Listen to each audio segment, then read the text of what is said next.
Gipasakaan og kasong 3 counts of murder ang 15 anyos nga namusil sa eskwelahan sa Tacloban City. Samtang nanawagan og hustisya ang pamilya sa mga namatay. Ang detalye niini sa balita ni Nico Sereno. Kagahapon gipasaka sa piskalya ang kasong 3 counts of murder, 3 counts of frustrated murder ug multiple counts of serious physical injuries batok sa 15 anyos nga CICL. Samtang ana-ana sa kustodiya sa kapulisan ang 14 anyos nga estudyante kinsa apil sa namusil sa San Jose National High School niadtong Lunes.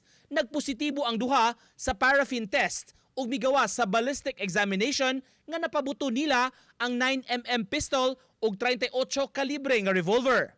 Major na pinagbasihan talaga nun was the assessment of discernment ng CSWDO. So yun po, nag-conduct ng assessment of discernment ang CSWDO and ang result is the CICL acted with discernment. Kaya po nag-proceed kami with the filing of the criminal complaint.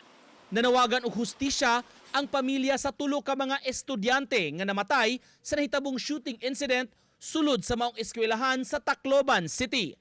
Lakip sa namatay ang 15 anyos nga grade 10 student nga si Chris Lawrence Fabian kinsa mao'y niduol ug nibabag sa portahan aron lang dili makasulod ang shooter nga padayong namusil.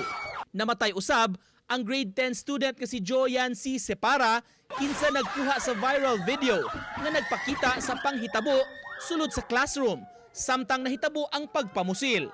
Ang 14 anyos nga si Ayesa Nicole Dazo nakuha og video nga napusilan. Tungod niini, gusto sa ilang pamilya nga patubagon lakip na ang mga ginikanan sa duha ka children in conflict with the law. Moabot sa 20 ka mga tawo ang nasamdan sa maong insidente. Giimbestigahan na usab sa mga otoridad ang anggulo nga posibleng giplanuhan ang krimen sulod sa usa ka buwan. Gitan-aw sab karon kung naimpluwensyahan ba ang usa sa duha ka mga CICL sa gingong bayolenteng gaming application. Nico Sereno, Balitang Bisdak.